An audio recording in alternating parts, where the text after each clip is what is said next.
지금 제 아시다니? 저 여자가 주는 약 때문에 이렇게 된 거라니까. 정막이 감돌던 늦은 밤이었습니다. 아파트 단지가 떠나갈 듯 날카로운 비명이 울려 퍼졌습니다. 건장한 사설 구급대원 2명이 여자의 양팔을 짐짝처럼 거칠게 꺾어 제압했습니다. 여자는 발버둥을 쳤습니다. 신발 한 짝이 아스팔트 바닥에 힘없이 나뒹굴었습니다. 그 처절한 몸부림을 지켜보는 남편의 얼굴에는 슬픔이 아닌 기묘한 안도감이 서려 있었습니다. 그리고 그 남편의 등 뒤 어둠 속에 숨어 이 모든 광경을 지켜보며 입꼬리를 비릿하게 올리고 있는 한 여자가 있었습니다. 칠흑 같은 어둠 속에서도 그녀의 눈동자는 소름 끼치도록 번들거리고 있었습니다. 여러분, 상상이 되십니까? 자신이 가장 사랑하고 믿었던 가족이 멀쩡한 정신을 갉아먹고 정신병원에 강제로 쳐넣는 상황 말입니다. 오늘 들려드릴 이야기는 단순한 불륜 사연이 아닙니다. 완벽했던 가정을 송두리째 삼키기 위해 침입한 악마, 그리고 그 악마와 손잡고 아내를 사지로 내몬 남편을 향한 한 여자의 피 튀기는 생존이자 복수극입니다. 사연 시작하기 전에요. 구독이랑 좋아요 한 번만 눌러주시면 고맙겠습니다. 어디에서 보고 계신지도 댓글로 남겨주세요. 그럼 도대체 이 끔찍한 비극이 어디서부터 시작된 건지, 사건의 발단이 되었던 6개월 전, 그날로 시간을 되돌려 보겠습니다. 그때 강지수는 인생에서 가장 몸과 마음이 약해져 있던 시기였습니다. 갑상선암 수술을 받고 태어난 지 얼마 되지 않았거든요. 몸은 천근만근 무거운데 남편 뒷바라지에 이제 막 7살이 된 딸 민지까지 챙기려니 하루하루가 살얼음판을 걷는 기분이었습니다. 남편 박진상은 말로만 쉬라고 할 뿐 정작 집에 오면 손가락 하나 까딱하지 않는 전형적인 가부장적인 남자였습니다. 결국 지수는 입주 도우미를 구하기로 결심했습니다. 면접을 보러 온 수많은 사람 중에 유독 눈에 띄는 한 여자가 있었습니다. 이름은 최유리. 29이라는 젊은 나이에 간호조무사 자격증까지 있다고 했습니다. 단정한 올림머리에 화장기 없는 수수한 얼굴. 무엇보다 민지를 보자마자 무릎을 굽히고 눈을 맞추며 환하게 웃는 모습에 지수의 마음이 흔들렸습니다. 사모님, 수술 받으신 지 얼마 안 되셨다면서요? 제가 병원에서 일해봐서 아는데 지금 관리 잘 못하시면 평생 고생하세요. 집안일이랑 민지 케어는 제가 완벽하게 할 테니 사모님은 그냥 공주님처럼 쉬기만 하세요. 그때는 그 말이 하늘에서 내려온 천사의 속삭임처럼 들렸습니다. 싹싹하고 예의 바른 말투, 건강을 챙겨준다며 직접 다려온 약차까지. 지수는 자신의 집의 뱀을, 그것도 아주 맹독을 품은 독사를 제 손으로 들였다는 사실을 꿈에도 모른 채 그녀를 덥석 채용하고 말았습니다. 처음 한 달은 정말 꿈만 같았습니다. 아침에 눈을 뜨면 호텔 조식처럼 정갈한 밥상이 차려져 있었고 집안 곳곳에는 먼지 한 톨 없었습니다. 남편도 칭찬을 아끼지 않았습니다. 당신이 구한 사람 중에 제일 낫다. 그런데 말이죠. 이상하게도 그녀가 집에 온 뒤부터 집안 공기가 미묘하게 바뀌기 시작했습니다. 마치 굴러온 돌이 박힌 돌을 밀어내듯 지수 살림살이의 위치가 하나둘씩 바뀌어 갔습니다. 지수가 아끼던 찻잔이 찬장 구석으로 밀려나고 그 자리를 유리가 가져온 화려한 찻잔들이 차지했습니다. 아, 사모님. 그 찻잔은 이가 좀 나갔길래 제가 정리했어요. 이게 더 예쁘잖아요? 유리는 웃으면서 말했지만 지수는 그 웃음 뒤에 숨겨진 서늘함을 그때 눈치챘어야 했습니다. 그건 배려가 아니라 이 집의 안주인 행세를 하기 위한 예행 연습이었다는 것을요. 유리가 들어오고 2달쯤 지났을 때부터였습니다. 지수의 몸에 이상한 변화가 생기기 시작한 건요. 수술 후 회복이 되어야 정상인데 오히려 더 깊은 수렁으로 빠져드는 것 같았습니다. 아침에 일어나면 머리에 짙은 안개가 낀 것처럼 멍했고 손끝이 미세하게 떨려 젓가락질조차 힘들었습니다.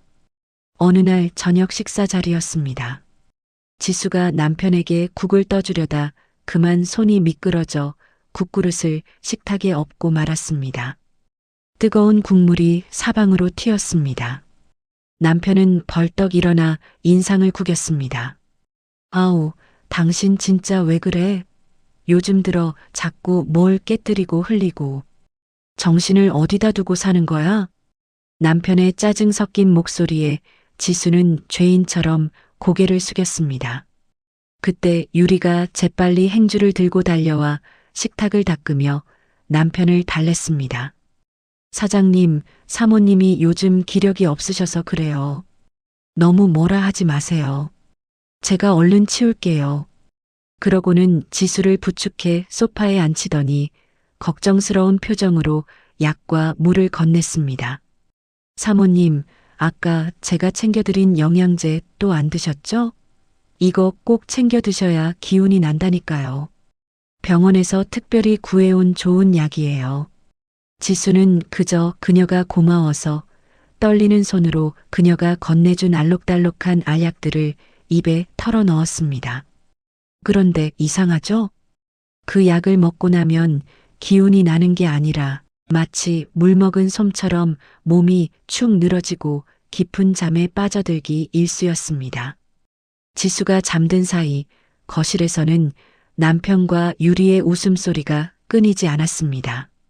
몽롱한 의식 속에서 들려오는 그들의 웃음소리는 마치 지수를 조롱하는 것 같았습니다. 어느 날은 지수가 멍하니 소파에 앉아 있는데 남편이 퇴근해서 들어왔습니다. 그런데 지수가 남편을 보고도 인사를 하지 않고 허공만 응시하고 있었다는 겁니다. 남편이 지수의 어깨를 흔들며 소리쳤을 때야 비로소 정신이 들었습니다. 여보, 내 말 안 들려? 당신 눈이 왜 이렇게 풀려 있어? 진짜 병원 가봐야 하는 거 아니야? 치매 검사라도 받아보자고. 남편은 지수를 걱정하는 척했지만 그 눈빛에는 경멸과 귀찮음이 섞여 있었습니다. 지수는 점점 작아졌습니다. 내가 정말 미쳐가고 있는 건가? 수술 후유증으로 뇌에 문제라도 생긴 건 아닐까? 스스로를 의심하고 자책하는 시간이 길어졌고 그럴수록 지수는 유리가 건네주는 그 정체불명의 영양제에 더 의존하게 되었습니다. 그게 자신을 파멸로 이끄는 독약인 줄도 모르고 말입니다.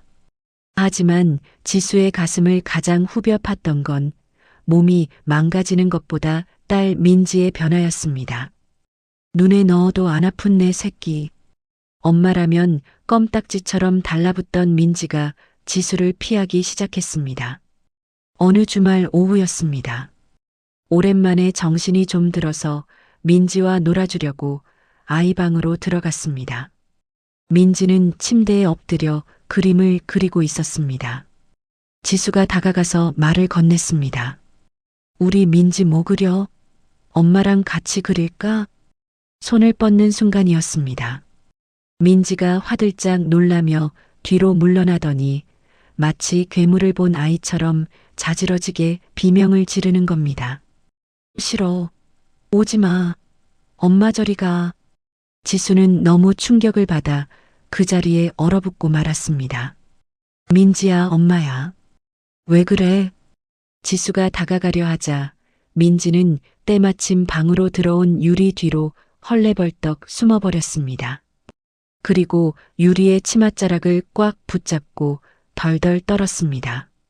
유리는 그런 민지의 머리를 쓰다듬으며 입가에 묘한 미소를 띠고 지수를 바라봤습니다. 사모님, 기억 안 나세요? 어젯밤에도 약 기운에 취해서 민지한테 소리 지르고 물건 던지셨잖아요. 애가 얼마나 놀랐으면 이러겠어요. 제발 민지 좀 그만 괴롭히세요. 지수의 심장이 쿵 하고 내려앉았습니다. 어젯밤 약을 먹고 일찍 잠들었는데 민지한테 소리를 질렀다고? 도무지 기억이 나지 않았습니다. 끊어진 필름처럼 머릿속이 하였습니다. 지수가 혼란스러워하며 머리를 감싸 쥐자 유리는 쐐기를 박듯 민지에게 말했습니다. 민지야, 괜찮아. 이모가 있잖아. 엄마는 지금 많이 아파서 그래. 이모랑 나가서 맛있는 거 먹을까? 민지는 지수의 눈은 쳐다보지도 않고 고개를 끄덕이며 유리의 손을 잡고 방을 나갔습니다. 닫히는 문틈 사이로 유리가 지수 쪽을 힐끔 돌아보았습니다. 그 눈빛은 명백한 승리자의 눈빛이었습니다. 넌 이제 끝났어. 이 아이도 이 집도 다 내 거야. 그렇게 말하는 듯한 서늘한 눈빛이었습니다. 지수는 텅 빈 아이방에 주저앉아 가슴을 치며 오열했습니다. 내 기억이 나를 배신하는 걸까? 내가 정말 미쳐서 내 딸을 학대하고 있는 걸까? 죄책감과 공포가 쓰나미처럼 밀려와 숨조차 쉬기 힘들었습니다. 그렇게 지수는 철저히 고립되어 갔습니다. 집안에는 지수의 편이 단 한 명도 없었으니까요. 지옥 같은 날들이 계속되던 어느 날이었습니다. 그날도 유리가 준 약을 먹고 비몽사몽 잠이 들었다가 목이 너무 말라 새벽녘에 깼습니다. 거실로 나가 물을 마시려는데 발에 뭔가 채였습니다. 유리가 쓰는 게스트룸 문이 살짝 열려 있었고 그 앞 쓰레기통이 넘쳐서 바닥으로 쓰레기가 쏟아져 나와 있었습니다. 평소 같았으면 그냥 지나쳤을 텐데 그날따라 유독 반짝이는 무언가가 지수의 시선을 잡아 끌었습니다. 지수는 홀린 듯 다가가 쓰레기 더미를 헤집어 보았습니다. 그리고 그 반짝이는 것을 손에 쥐는 순간 심장이 멈추는 것 같았습니다. 그것은 은박지로 된 알약 포장지였습니다. 낯선 이름이 적혀 있었습니다. 졸피뎀. 그리고 그 옆에는 정체를 알 수 없는 강력한 수면 유도제 껍질들이 수십 개나 뭉쳐져 있었습니다. 단순한 불면증 치료용이라고 보기엔 너무나 많은 양이었습니다. 순간 머릿속을 스치는 기억 하나. 유리가 매일 지수에게 건네주던 그 알록달록한 비타민과 영양제. 그 중에 유독 하얗고 작은 알약 하나가 항상 섞여 있었습니다. 유리는 그걸 가리키며 말했었죠. 이게 혈액순환에 제일 좋은 거니까 꼭 씹지 말고 삼키세요. 손이 사시나무 떨리듯 떨려왔습니다. 등줄기에서 식은 땀이 비 오듯 쏟아졌습니다. 이건 영양제가 아니었습니다. 그 여자가 지수를 잠들게 만들고 기억을 조작하고 미친 여자로 만들기 위해 매일같이 먹였던 독약이었습니다. 지수는 입을 틀어막고 화장실로 달려가 헛구역질을 했습니다. 속이 뒤집히는 것 같았습니다. 거울 속에 비친 모습은 퀭한 눈에 뼈만 앙상하게 남은 영락없는 환자의 모습이었습니다. 그동안 아팠던 게 아니라 서서히 중독되고 있었던 겁니다. 분노가 공포를 넘어선 순간 머릿속에 안개가 걷히며 정신이 번쩍 들었습니다. 이대로 당할 순 없다. 내 딸을, 내 가정을 저 악마 같은 것들에게 뺏길 순 없다. 지수는 떨리는 손을 꽉 쥐었습니다. 손톱이 살을 파고드는 고통이 느껴졌지만 그 고통 덕분에 비로소 깨어날 수 있었습니다. 하지만 당장 따지고 들기엔 증거가 부족했습니다. 그리고 무엇보다 지금 상태로는 남편도 그 누구도 지수의 말을 믿어주지 않을 게 뻔했습니다. 지수는 쓰레기통을 원래대로 돌려놓고 그 약 껍질 하나를 몰래 주머니에 넣었습니다. 그때였습니다. 등 뒤에서 서늘한 인기척이 느껴졌습니다. 사모님, 안 주무시고 거기서 뭐 하세요? 심장이 목구멍까지 튀어나올 듯 쿵쾅거렸습니다. 지수는 천천히, 아주 천천히 고개를 돌렸습니다. 어둠 속에서 유리가 지수를 내려다보고 있었습니다. 그녀의 손에는 물컵이 들려 있었는데 마치 흉기처럼 보였습니다. 등골이 오싹해지는 공포의 순간 숨이 턱 막혔지만 지수는 본능적으로 살아야겠다는 생각에 흐릿한 눈빛을 연기했습니다. 유리의 날선 질문에 일부러 다리가 풀린 척 비틀거리며 혀가 꼬인 목소리로 대답했습니다. 아, 목이 말라서 물 좀 마시려고. 연기가 통했는지 아니면 약 기운에 취해 헛것을 본다고 생각했는지 유리의 표정이 미묘하게 풀어졌습니다. 유리는 들고 있던 물컵을 지수의 입가에 들이대며 마치 아이를 달래듯 하지만 강압적인 어조로 속삭였습니다. 사모님, 제가 물 가져왔잖아요. 이거 드시고 얼른 주무세요. 밤에 돌아다니시면 다쳐요. 지수는 유리가 보는 앞에서 억지로 물을 삼키는 신용을 하며 물을 입안에 머금었다가 유리가 등을 돌려 방으로 들어가는 순간 싱크대에 소리 없이 뱉어냈습니다. 심장이 터질 것 같았지만 그날 밤은 뜬 눈으로 밤을 지새우며 흐트러진 정신을 부여잡았습니다. 다음 날 아침 지수는 평소보다 더 멍하고 무기력한 척 거실 소파에 늘어져 있었습니다. 남편과 유리는 주방에서 히히덕거리며 아침 식사를 준비하고 있었고 지수의 존재는 안중에도 없는 듯 했습니다. 그때였습니다. 유치원에 가려고 가방을 메고 나온 딸 민지가 지수의 곁으로 다가왔습니다. 평소 같으면 유리의 눈치를 보며 지수를 피했을 아이가 그날따라 지수의 옆에 털썩 앉더니 빤히 쳐다보는 겁니다. 유리가 주방에서 소리쳤습니다. 민지야, 우유 마셔야지. 그 찰나의 순간 민지가 지수의 손을 잡는 척하며 손바닥 안에 꼬깃꼬깃 접힌 무언가를 잽싸게 쥐어주었습니다. 아이의 손은 축축하게 젖어 있었고 미세하게 떨리고 있었습니다. 민지는 지수의 귀에 대고 아주 작게 모기만한 목소리로 속삭였습니다. 엄마, 그거 읽어봐. 그리고 아무 말하지 마.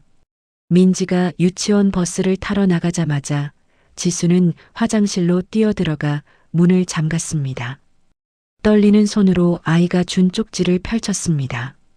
삐뚤빼뚤한 글씨로 쓰인 그 쪽지를 보는 순간 지수는 소리 없는 오열을 토해낼 수밖에 없었습니다.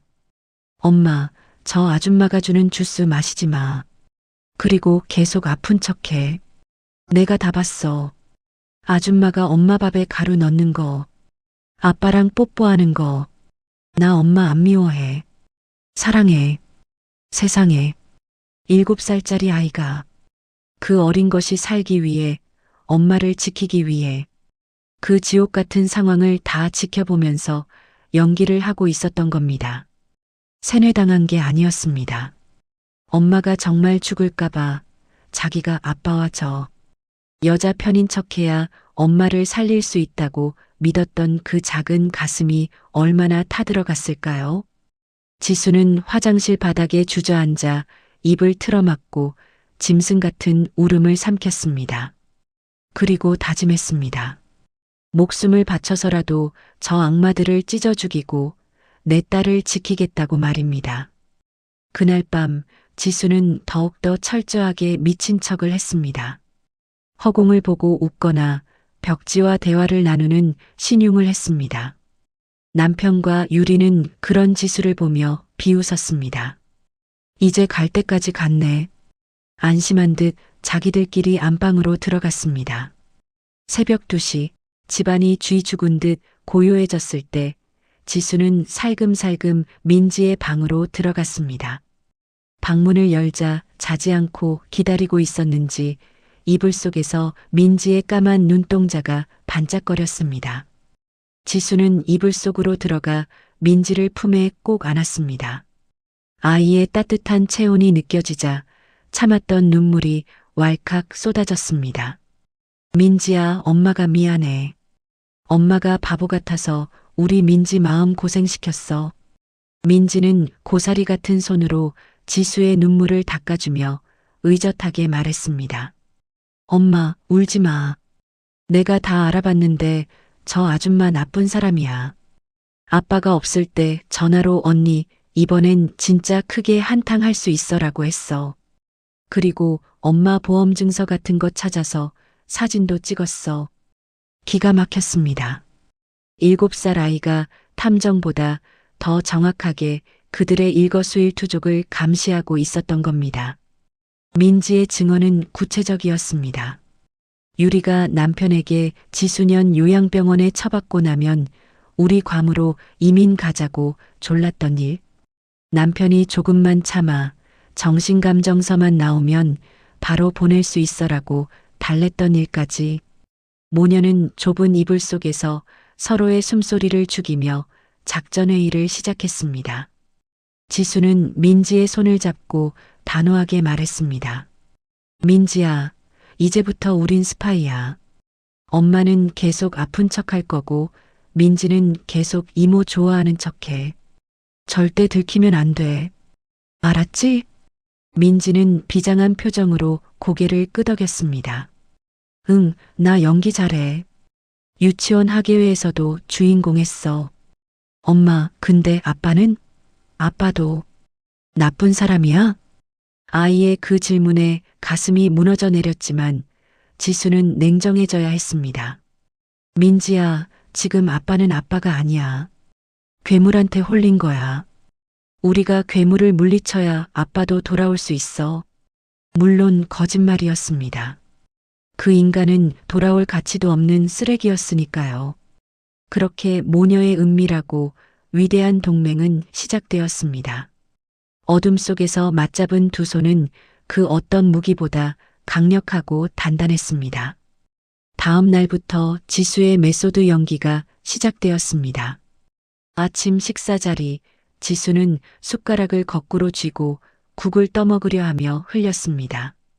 그리고 멍한 눈으로 남편을 바라보며 물었습니다. 아저씨, 누구세요? 우리 남편은 어디 갔어요? 남편의 표정이 일그러지다 못해 공포와 짜증으로 뒤범벅되었습니다.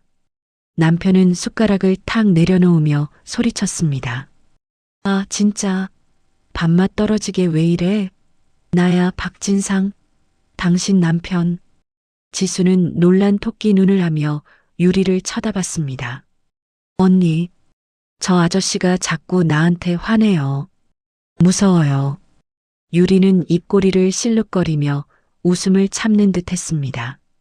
짐짓 안타까운 표정으로 남편의 팔을 쓸어내리며 말했습니다. 사장님, 진정하세요. 사모님 상태가 어제보다 더 심해지신 것 같아요. 선망 증세가 온 것 같은데 이대로 집에 두는 건 위험해요. 민지한테도 안 좋고요. 지수는 그 말을 듣고 갑자기 발작하듯 소리를 질렀습니다. 민지가 누구야? 나 애 없는데? 내 인형 어디 갔어? 그러고는 소파 쿠션을 껴안고 아이처럼 둥가둥가하며 자장가를 불렀습니다. 남편은 한숨을 푹 쉬며 머리를 감싸쥐었습니다. 아, 진짜 미치겠네. 회사 일도 바빠 죽겠는데 집구석이 이게 뭐야? 유리 씨 말대로 요양병원을 알아보든가 해야지 원. 그들은 지수가 듣고 있는 앞에서도 노골적으로 지수를 치워버릴 계획을 이야기했습니다. 지수가 정말로 미쳐서 못 알아듣는다고 확신했기 때문이죠. 지수는 속으로 피눈물을 흘리며 그들의 대화를 토시 하나 빠짐없이 머릿속에 새겼습니다. 그래, 더 떠들어봐. 더 마음 놓고 지저대라고. 니놈들 혀가 너희 목을 조르는 밧줄이 될 테니까.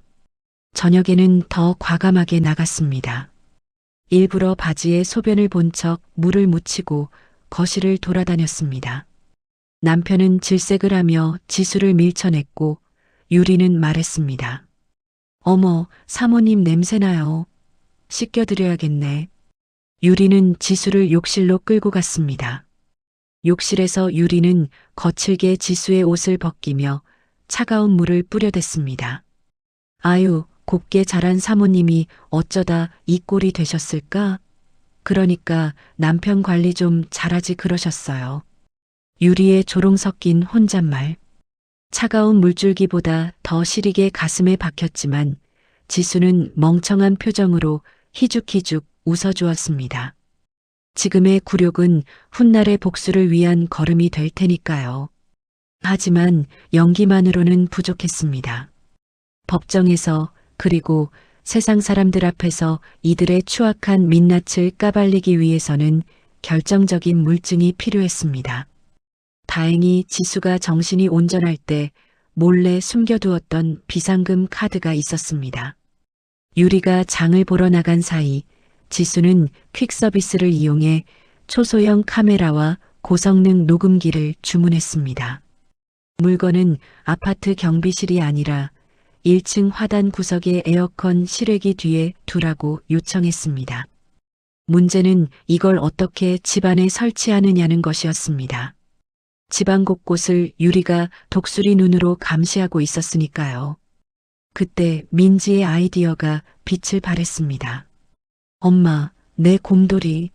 아빠가 사준 그 큰 곰인형 있잖아. 그거 내가 맨날 들고 다녀도 아빠랑 아줌마는 신경도 안 써. 민지가 가져온 곰인형은 아이 몸집만 한 크기였습니다. 모녀는 문을 걸어 잠그고 곰인형의 눈알 부위를 조심스럽게 뜯어냈습니다. 떨리는 손으로 카메라 렌즈를 눈알 위치에 맞추고 다시 바느질로 꼼꼼하게 마무리했습니다. 겉으로 보기엔 완벽한 곰인형이었지만 그 오른쪽 눈은 이제 이 집안의 모든 진실을 담아낼 감시 카메라가 되었습니다. 민지야, 이거 무겁지 않아? 아니, 하나도 안 무거워. 이게 우리 가족 지키는 방패잖아. 그날부터 민지는 밥을 먹을 때도 거실에서 TV를 볼 때도 곰인형을 꼭 껴안고 다녔습니다. 유리가 남편의 무릎 위에 앉아 콧소리를 내며 애교를 부릴 때 민지는 그 맞은편에 앉아 곰인형의 눈을 그들에게로 향했습니다. 자기야, 근데 이진명의 이전 서류는 다 준비된 거야? 그 여자 정신병원 들어가면 바로 도장 찍을 수 있는 거지? 걱정 마. 내가 법무사 통해서 다 알아봤어. 성년후견인 신청하면 내가 대리권 갖게 돼. 그 여자 재산 다 내 거 되는 거야. 그럼 우리 바로 강남 아파트 보러 가자. 그 추악한 욕망의 대화들이 고스란히 곰인형 속에 저장되고 있었습니다. 심지어 유리가 남편 몰래 전화를 거는 내용까지 녹음되었습니다.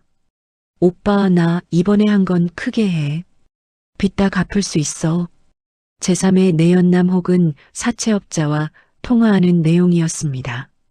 민지는 자기 방에 들어와서 지수에게 곰인형을 넘겨주며 윙크를 했습니다. 모녀는 매일 밤 그들이 뱉어낸 오물을 확인하며 복수의 칼날을 갈았습니다.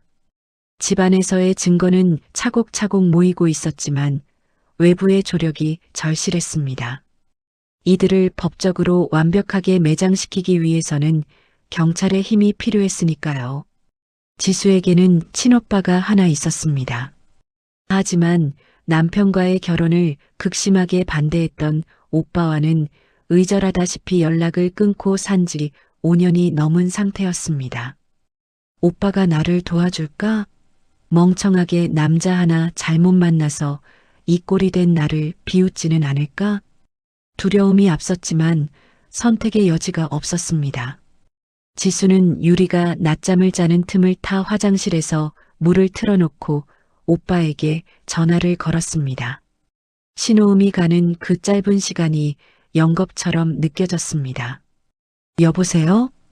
오빠의 굵고 낮은 목소리를 듣는 순간 목구멍이 뜨거워지며 말이 나오지 않았습니다. 누구세요? 말씀하세요. 오빠, 나야. 지수. 잠시 정적이 흘렀습니다. 오빠는 한숨을 푹 쉬더니 퉁명스럽게 물었습니다. 네가 웬일이냐? 잘 먹고 잘 산다더니 무슨 일 있어? 목소리가 왜 그래? 지수는 흐느끼며 최대한 짧고 굵게 상황을 설명했습니다. 남편의 외도, 입주 도우미, 마약, 그리고 강제 입원 음모까지. 이야기를 듣는 오빠의 숨소리가 점점 거칠어졌습니다. 오빠는 현재 서울경찰청 광역수사대 마약수사계 반장이었습니다. 이야기가 끝나자마자 오빠가 낮게 으르렁거렸습니다. 박진상 그 새끼가 감히 내 동생한테 약을 먹여? 지금 당장 쳐들어가서 박살을 내줄게. 안 돼, 오빠. 지금 오면 다 망쳐. 확실하게 보내버려야 해. 증거가 필요해. 지수는 오빠를 진정시키고 접선 장소를 정했습니다. 다음 날 지수는 산책을 핑계로 아파트 단지 내 분리수거장으로 나갔습니다. 유리가 끈질기게 따라붙었지만 지수가 소리쳤습니다. 냄새나니까 저기 서 있어. 거리를 벌렸습니다. 분리수거장 구석, 낡은 작업복을 입고 모자를 눌러 쓴 남자가 쓰레기를 정리하는 척하고 있었습니다. 오빠였습니다. 5년 만에 보는 오빠의 얼굴은 많이 상해 있었지만 그 눈빛만은 형형하게 살아 있었습니다. 지수는 쓰레기 봉투를 버리는 척하며 오빠의 손에 물건들을 쥐어주었습니다. 민지의 고민형에서 뺀 SD카드와 몰래 빼돌린 졸피뎀 약 봉지, 그리고 약물 검사용 머리카락 몇 가닥을. 오빠는 지수의 손을 꽉 잡았습니다. 그 투박하고 거친 손의 온기가 전해지자 안도감이 밀려왔습니다. 지수야, 조금만 버텨. 국과수 검사 결과 나오는 대로 영장 쳐서 들어갈 거니까. 그 새끼들 콩밥이 아니라 감방 바닥할게 만들어줄게. 내 동생 건드린 데가 뼈저리게 치르게 해준다. 오빠의 눈가가 붉어져 있었습니다. 지수는 고개를 끄덕이고 다시 지옥 같은 집으로 돌아왔습니다. 하지만 발걸음은 가벼웠습니다. 이제 덫은 놓였고 사냥개는 풀렸습니다. 남은 건 그들이 제 발로 그 덫을 밟는 것을 지켜보는 일뿐이었습니다. 그리고 드디어 그들이 기다리던 날, 지수를 정신병원으로 보내기로 한 날이 밝았습니다. 그날 아침 공기는 유난히 차갑고 날카로웠습니다.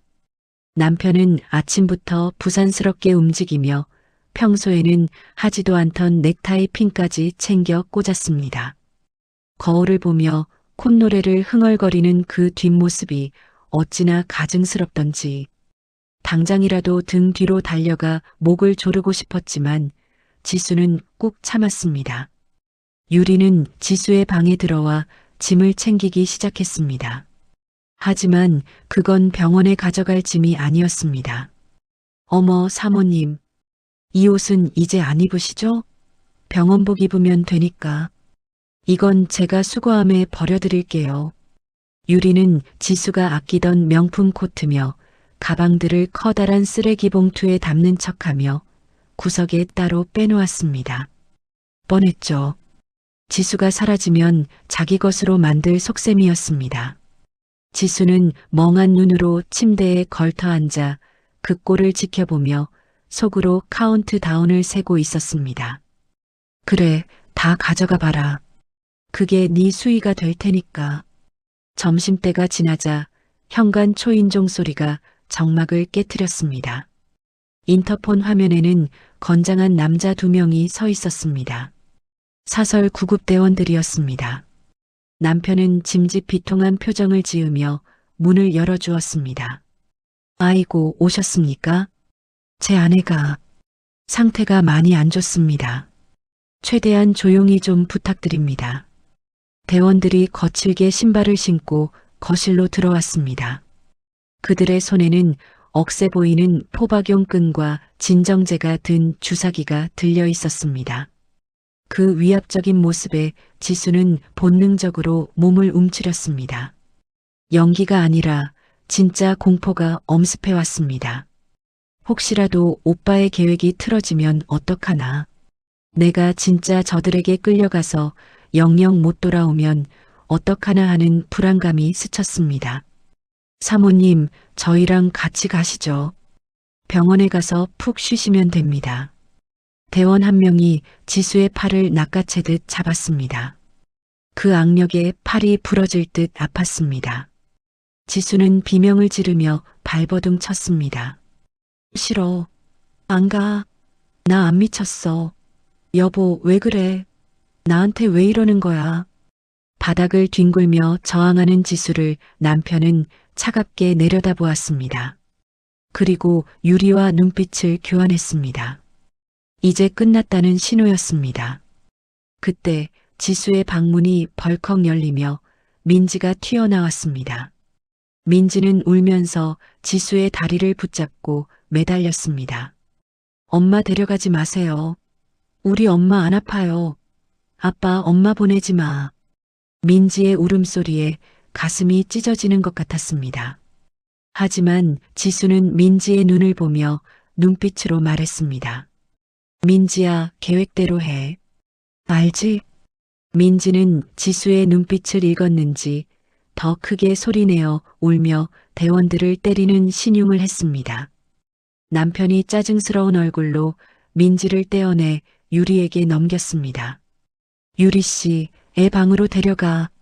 애가 보면 충격받아. 유리는 민지를 억지로 안고 방으로 들어갔고 지수는 대원들에 의해 질질 끌려 현관 밖으로 나갔습니다. 엘리베이터 문이 닫히는 순간 닫히는 문틈 사이로 남편의 얼굴이 보였습니다. 남편은 슬픈 표정을 짓고 있었지만 입꼬리는 미세하게 떨리고 있었습니다. 웃음을 참느라 말이죠. 지수는 속으로 피눈물을 삼키며 그 얼굴을 뇌리에 똑똑히 박아두었습니다. 기다려, 박진상. 내 발로 걸어나가서 네 발목을 반드시 분질러 줄 테니까. 구급차에 실려가던 중 미리 약속된 장소에서 차가 멈췄습니다. 뒷문이 열리자 구급대원들 대신 제복을 입은 경찰들과 오빠가 서 있었습니다. 오빠는 지수의 손목에 묶인 끈을 풀어주며 꽉 안아주었습니다. 고생했다, 지수야. 이제부턴 오빠가 알아서 할게. 지수는 오빠 차로 갈아타고 안전한 곳으로 이동했습니다. 하지만 진짜 쇼는 이제부터였습니다. 집안에 남은 그들이 어떻게 행동할지 모녀는 이미 설치해둔 카메라를 통해 실시간으로 지켜보고 있었습니다. 지수가 집에서 사라진 지 불과 30분도 채 되지 않아 집안의 분위기는 180도 바뀌었습니다. 남편은 넥타이를 풀어 헤치고 냉장고에서 샴페인을 꺼냈습니다. 유리는 지수의 화장대에 앉아 립스틱을 바르고 귀걸이를 귀에 걸며 거울을 보고 웃고 있었습니다. 자기야, 이거 봐. 나한테 딱이지? 그 아줌마한텐 너무 과분했어. 촌스럽게 이런 걸 쓸 줄도 모르고. 그럼 당신이 하니까 이제야 빛이 나네. 아, 속이 다 시원하다. 그동안 그 여자 비위 맞추느라 내가 얼마나 고생했는지 알아? 매일 밤 헛소리하는 거 받아주느라 늙는 줄 알았다니까. 두 사람은 거실 소파에 앉아 샴페인 잔을 부딪혔습니다. 경쾌한 유리잔 소리가 귓가에 이명처럼 울렸습니다. 그들은 지수가 없는 집에서 마치 신혼부부라도 된 양 낯뜨거운 애정 행각을 벌이기 시작했습니다. 민지는 방 안에서 문을 잠그고 고민형을 껴안은 채 숨죽여 울고 있었는데 말이죠. 그 짐승만도 못한 것들은 아이가 있든 말든 안중에도 없었습니다. 근데 자기야, 그 여자 재산 정리하려면 얼마나 걸려? 나 그 돈 받으면 빚부터 갚아야 하는데. 유리가 남편의 가슴에 얼굴을 비비며 묻자 남편은 호탕하게 웃으며 대답했습니다. 걱정 마. 내가 변호사한테 급행료까지 줬어. 정신감정서만 나오면 바로 처리된대. 한 달? 아니, 보름이면 충분해. 그럼 이 집도 팔고 그 여자 명의로 된 땅도 다 현금화해서 우리 새 출발하는 거야.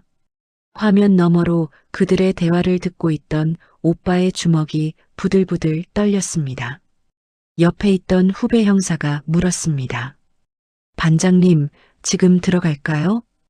오빠는 이를 악물며 고개를 저었습니다. 아니, 아직이야.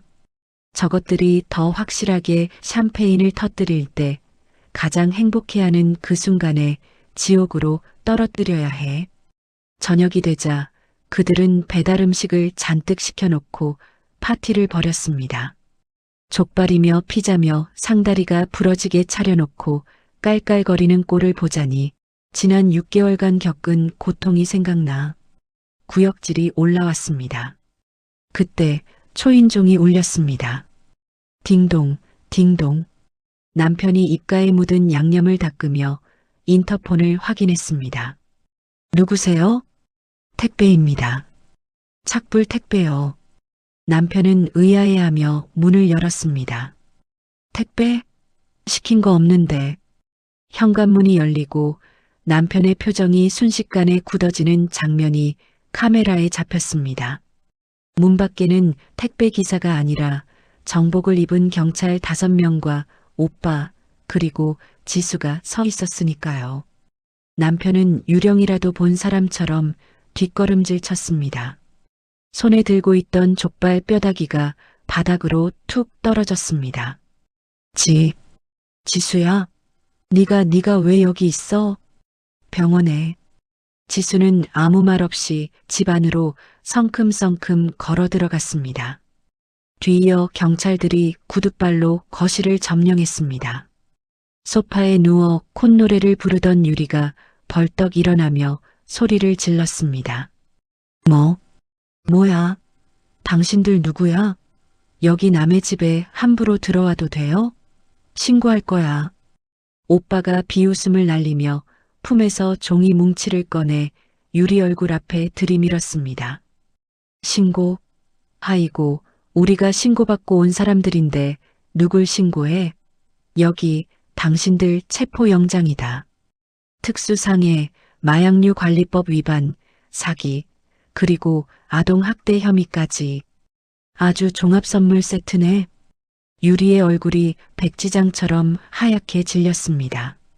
유리는 덜덜 떨며 남편 뒤로 숨으려 했지만 남편은 이미 다리가 풀려 바닥에 주저앉은 상태였습니다. 지수는 남편 앞으로 다가가 손에 들고 있던 두툼한 서류 봉투를 던졌습니다. 택배 왔다며. 받아야지 여보. 남편이 떨리는 손으로 봉투를 열었습니다. 그 안에는 이혼 소장과 함께 남편이 그동안 유리와 나눈 대화, 녹취록, 유리가 지수의 밥에 약을 타는 CCTV 캡처 사진들이 쏟아져 나왔습니다. 남편의 눈동자가 지진 난 것처럼 흔들렸습니다. 이게 다 뭐야? 네가 이걸 어떻게? 네가 멍청해서지. 내 집 안방에서 뒹굴면서 감히 나를 정신병자로 몰아? 내가 그렇게 만만한 줄 알았니? 지수는 식탁 위에 있던 샴페인 병을 들어 바닥에 내동댕이 쳤습니다. 와장창. 날카로운 파열음과 함께 파편이 사방으로 튀었고 거품이 그들의 발밑을 적셨습니다. 파티는 끝났어. 이제부터는 장례식이야.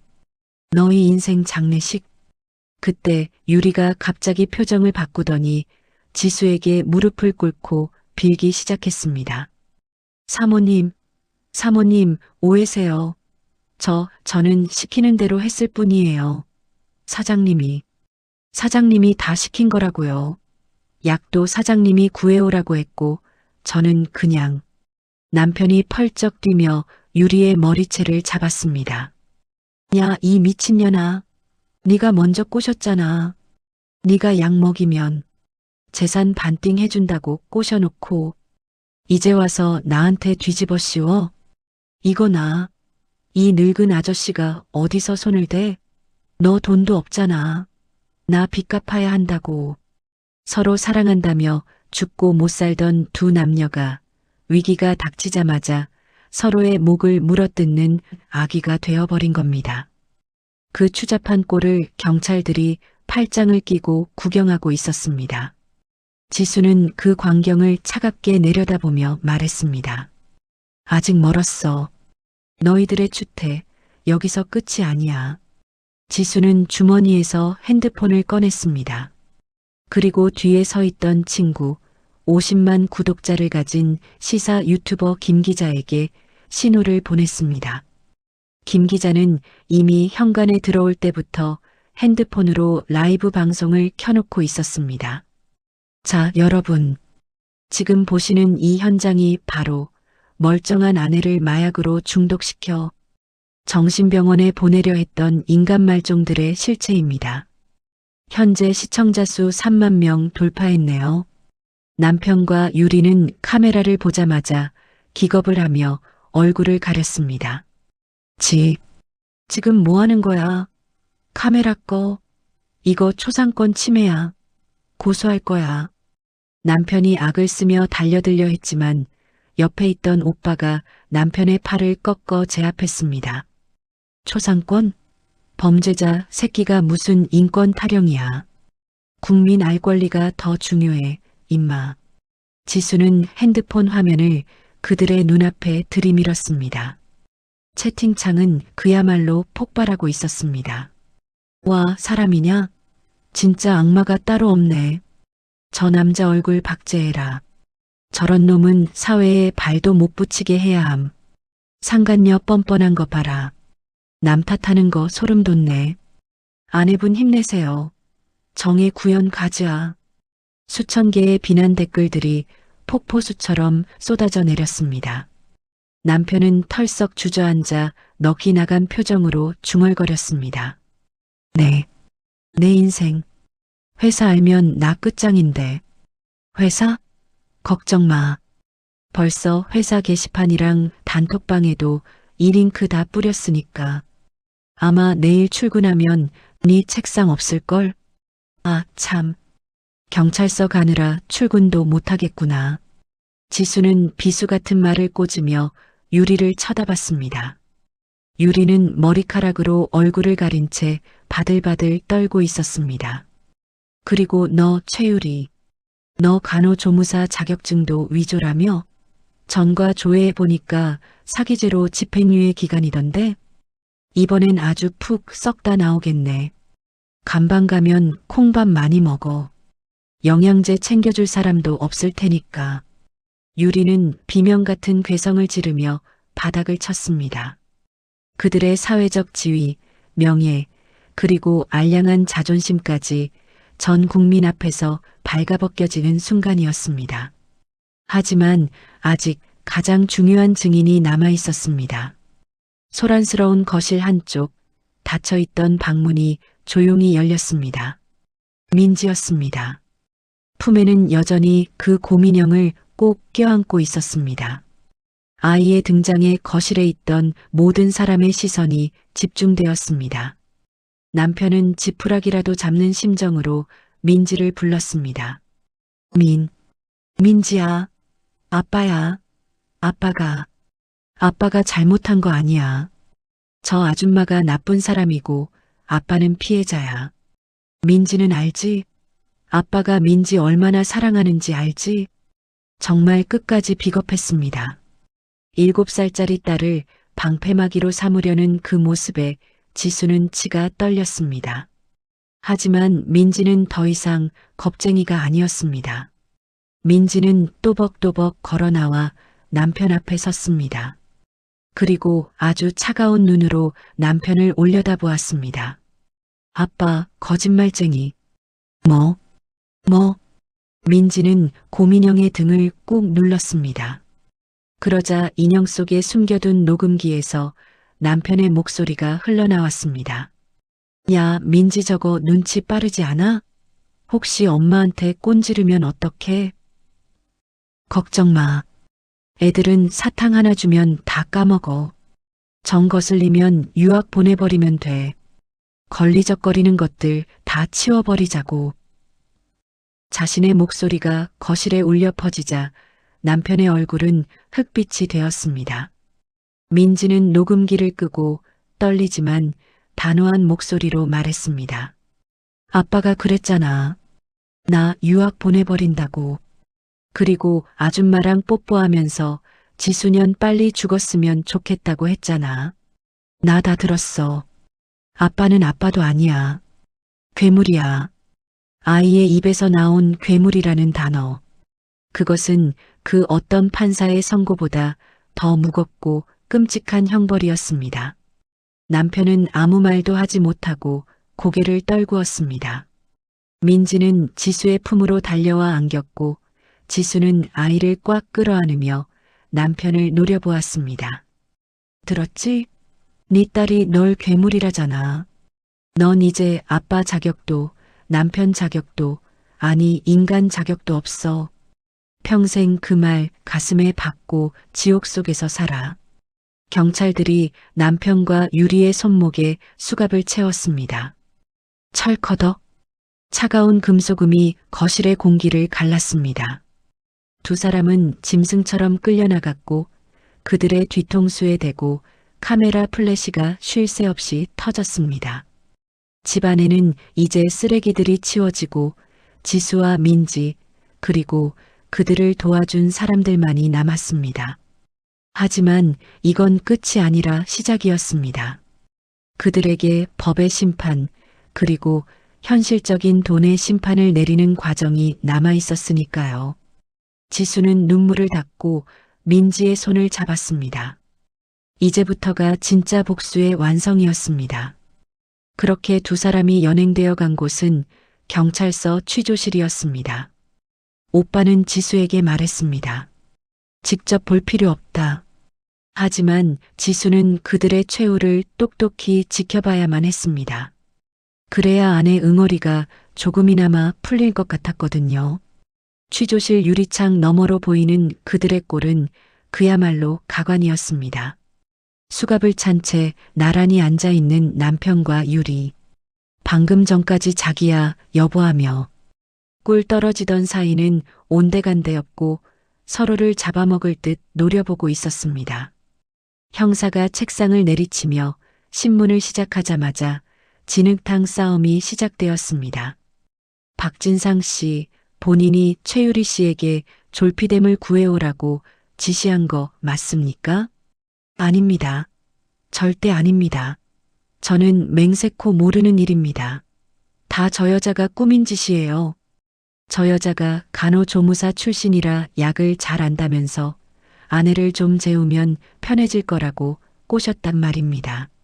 남편은 억울하다는 듯 가슴을 치며 악을 썼습니다. 그 뻔뻔한 거짓말에 유리가 참지 못하고 벌떡 일어나 남편의 뺨을 향해 달려들었습니다. 수갑 때문에 닿지는 않았지만 그 서슬 퍼런 기세에 형사들이 황급히 둘을 떼어 놓아야 했습니다. 야, 이 미친놈아. 네가 그랬잖아. 네 마누라 잠든 사이에 도장만 찍으면 10억은 챙길 수 있다고. 빚 갚아준다고 각서까지 써줬잖아. 형사님, 여기 제 핸드폰 좀 봐주세요. 저 인간이 보낸 문자 다 있어요. 유리는 자신의 결백을 주장하는 게 아니라 남편을 같이 죽이자고 덤벼들었습니다. 유리는 형사에게 자신의 핸드폰 패턴까지 풀어주며 증거를 들이밀었습니다. 보세요. 오늘 밤에 약 2알 먹여. 내일 아침까지 못 일어나게. 이거 저 인간이 보낸 거 맞죠? 그리고 여기 불법 도박 사이트 접속 기록도 다 있을걸요? 저 인간 빚이 5억이 넘어요. 그거 갚으려고 마누라 죽이려 한 거라고요. 남편의 얼굴이 사색이 되었습니다. 유리의 입에서 불법 도박이라는 단어가 나오자마자 남편은 모든 것이 끝났음을 직감한 듯 고개를 푹 떨구었습니다. 알고 보니 남편은 주식과 코인으로 날린 돈을 만회하려고 불법 도박에 손을 댔다가 사채까지 쓴 상태였습니다. 지수를 정신병원에 넣고 명의의 부동산과 보험금을 노린 건 단순한 욕심이 아니라 벼랑 끝에 몰린 쥐새끼의 발악이었던 겁니다. 유리창 너머로 그 추잡한 진실을 듣고 있자니 분노보다는 헛웃음이 나왔습니다. 고작 저런 인간에게 내 인생을, 내 딸의 미래를 맡겼었다니. 지수는 주먹을 꽉 쥐고 유리창을 향해 나지막이 속삭였습니다. 그래, 더 싸워라. 서로의 밑바닥까지 다 까발려. 그게 너희들의 지옥이 될 테니까. 형사는 두 사람의 자백을 토대로 조서를 꾸몄고 그들은 서로를 주범으로 몰아가며 유치장에 갇히는 순간까지 욕설을 주고받았습니다. 사랑? 불륜? 그건 포장지일 뿐 그 안에는 돈과 욕망에 눈먼 추악한 짐승 두 마리만 있었을 뿐입니다. 경찰 조사가 진행되면서 최유리의 충격적인 과거도 낱낱이 밝혀졌습니다. 유리는 단순한 도우미가 아니었습니다. 이미 3년 전에도 비슷한 수법으로 한 가정을 파탄낸 전력이 있는 프로 꽃뱀이었습니다. 당시 유리는 유부남 의사에게 접근해 임신했다는 거짓말로 돈을 뜯어내려다 실패하자 그 아내를 스토킹하고 협박해 집행유예를 선고받은 상태였습니다. 심지어 유리가 제시했던 간호조무사 자격증, 대학 졸업장, 전부 위조된 가짜였습니다. 유리의 본명은 최유리가 아니라 최말자였고 나이도 29이 아니라 35이었습니다. 모든 것이 거짓말이었던 거죠. 이 사실이 언론을 통해 보도되자 여론은 들끓었습니다. 인터넷에는 유리의 과거 행적을 고발하는 글들이 줄을 이었고 신상은 털릴 대로 털려 얼굴을 들고 다닐 수 없는 지경이 되었습니다. 지수는 오빠와 함께 변호사를 선임해 유리에게 민사소송을 걸었습니다. 위자료 청구 소송은 물론이고 그동안 유리가 받아간 월급, 생활비, 그리고 명품들을 훔쳐 팔아넘긴 횡령에까지 모조리 청구했습니다. 최유리 씨, 아니 최말자 씨. 지금 가진 재산이 하나도 없다고 하시는데 그럼 몸으로 때우셔야겠네요. 교도소에서 노역 열심히 하셔서 갚으세요. 평생이 걸려도 다 못 갚겠지만. 법정에서 마주친 유리는 수의를 입고 초라한 모습으로 앉아 있었습니다. 판사가 징역형을 선고하자 유리는 지수를 보며 눈물을 흘리며 애원했습니다. 사모님, 아니 언니, 저 진짜 반성하고 있어요. 한 번만 선처해 주세요. 저 나가면 진짜 착하게 살게요. 네. 지수는 유리의 눈을 똑바로 쳐다보며 차갑게 대꾸했습니다. 반성? 넌 반성하는 게 아니라 들켜서 억울한 거잖아. 네가 내 딸한테 한 짓, 내 밥에 약을 탄 짓, 그건 살인 미수야. 감방에서 썩으면서 뼈저리게 느껴. 남의 눈에 피눈물 흘리게 하면 네 눈에선 피고름이 나온다는 걸. 유리는 교도관들에게 끌려나가며 절규했지만 지수는 눈 하나 깜짝하지 않았습니다. 유리에게 줄 자비 따위는 지수에게 남아있지 않았으니까요. 상간녀 처리가 끝나자 이제 남편 박진상의 차례가 왔습니다. 그의 몰락은 훨씬 더 빠르고 처참하게 진행되었습니다. 유튜브 라이브로 전 국민에게 범죄 현장이 생중계된 덕분에 남편이 다니던 대기업에서는 즉각 징계위원회가 열렸습니다. 품위 유지 의무 위반 및 사회적 물의 야기. 해고 통보서는 유치장으로 날아갔습니다. 퇴직금은커녕 회사의 이미지를 실추시켰다는 이유로 손해배상 청구까지 당할 처지였습니다. 게다가 불법 도박빚을 지고 있던 사채업자들이 냄새를 맡고 몰려들기 시작했습니다. 박진상 씨 면회 왔습니다. 돈 갚으셔야죠? 감방 간다고 빚이 사라지는 건 아닙니다. 사채업자들은 남편의 본가, 그러니까 시댁까지 찾아가 행패를 부렸습니다. 시부모님은 충격으로 쓰러져 응급실에 실려가셨고 시댁은 쑥대밭이 되었습니다. 시어머니가 뒤늦게 지수에게 전화를 걸어 울며불며 매달렸습니다. 아가, 지수야. 우리가 잘못했다. 진상이 한 번만 용서해주면 안 되겠니? 애가 오죽 힘들었으면 그랬겠니? 우리 집 다 망하게 생겼다. 기가 막혔습니다. 오죽 힘들어서 마누라를 죽이려 했다고요? 지수는 전화기에 대고 냉정하게 쏘아붙였습니다. 어머니, 아들이 힘든 건 도박빚 때문이지 저 때문이 아니에요. 그리고 그 빚, 어머니 아들이 저 몰래 어머니 명의로도 대출받았던데요? 알고 계셨어요? 뭐라고? 집문서 확인해 보세요. 이미 넘어갔을지도 모르니까요. 더 이상 저한테 연락하지 마세요. 공범으로 고소하기 전에. 지수는 전화를 끊고 번호를 차단했습니다. 남편은 감옥 안에서 이 모든 소식을 전해 듣고 벽에 머리를 찌우며 자해 소동까지 벌였다고 합니다. 하지만 그를 동정하는 사람은 아무도 없었습니다. 남편은 철저하게 혼자가 되었습니다. 지수는 이혼 소송을 통해 양육권과 친권은 물론 재산 분할에서도 완승을 거뒀습니다. 남편의 유책 사유가 명백했기에 위자료는 최대 금액으로 책정되었고 남편 몫의 재산은 빚잔치를 하느라 남은 게 없어 가져올 것도 없었지만 지수명의 재산은 단 1원도 뺏기지 않고 지켜냈습니다. 시간이 흘러 3년이 지났습니다. 남편과 최유리는 각각 징역 5년과 3년을 선고받고 복역 중이었습니다. 어느 가을날 교도소 소인이 찍힌 편지 한 통이 집으로 배달되었습니다. 발신인은 박진상. 지수는 편지를 뜯을까 말까 잠시 고민하다가 마지막으로 그 인간의 찌질함을 확인해주고 싶어 봉투를 열었습니다. 지수에게 잘 지내지? 민지는 많이 컸겠네. 이 좁은 방에 갇혀 있으니까 당신 생각이 많이 나. 당신이 해준 김치찌개가 먹고 싶다. 내가 잠시 미쳤었나 봐. 최율이 그 여자한테 홀려서 당신한테 몹쓸 짓 한 거 정말 후회하고 있어. 나 나가면 다시 시작할 수 없을까? 민지 아빠로서 기회를 한 번만 더 주면 안 될까? 정말 성실하게 살게. 당신 발이라도 씻겨주면서 속죄할게. 면회 한 번만 와줘. 보고 싶다. 구구절절 쓰인 편지에는 반성보다는 변명과 뻔뻔한 요구만이 가득했습니다. 김치찌개, 다시 시작? 기가 차서 말이 나오지 않았습니다.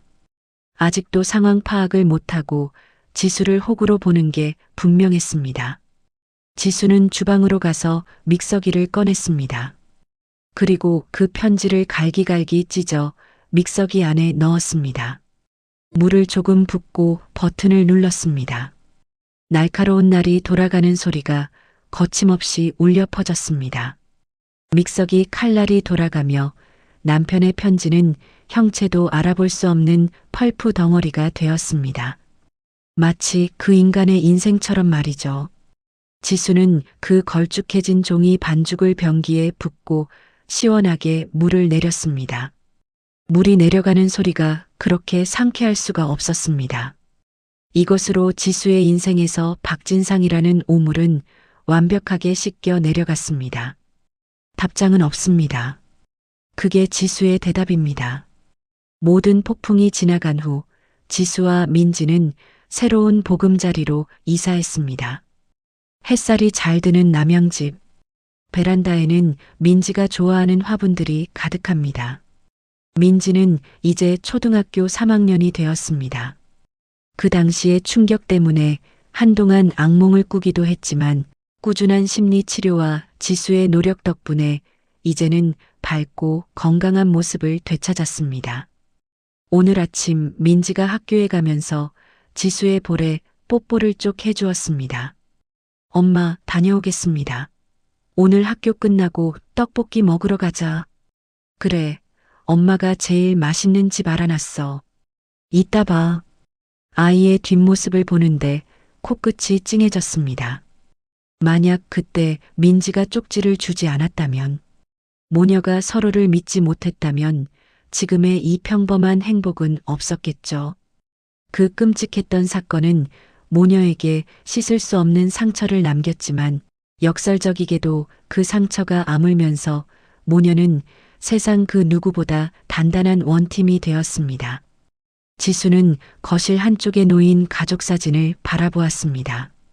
이제 그 사진 속에 남편은 없습니다. 지수와 민지 둘이서 환하게 웃고 있는 사진뿐입니다. 하지만 빈자리가 느껴지지 않습니다. 오히려 더 꽉 찬 느낌입니다. 지수는 마지막으로 말합니다. 여러분, 가족이라는 이름으로 모든 게 용서되는 건 아닙니다. 내 영혼을 갉아먹는 존재라면 그게 남편이든 누구든 과감하게 도려내야 합니다. 썩은 살을 도려내야 새 살이 돋는 것처럼 말이죠. 쓰레기는 분리수거라도 되지만 인간 쓰레기는 폐기 처분만이 답입니다. 부디 여러분의 가정은 안전하시길, 그리고 저처럼 바보같이 당하지 말고 현명하게 지켜내시길 바랍니다. 지수는 창문을 활짝 열었습니다. 시원한 바람이 들어와 집안을 가득 채웁니다. 이제 더 이상 약 냄새도 거짓말의 악취도 나지 않습니다. 오직 향긋한 꽃내음과 사람 사는 냄새만이 감돌 뿐입니다. 민지야, 떡볶이 먹고 아이스크림도 먹을까? 오늘 영상이 도움이 되셨다면 구독과 좋아요, 알림 설정까지 꾹 눌러주시면 정말 큰 힘이 됩니다. 그리고 댓글로 여러분의 생각을 자유롭게 남겨주세요. 여러분의 이야기도 언제든 환영합니다.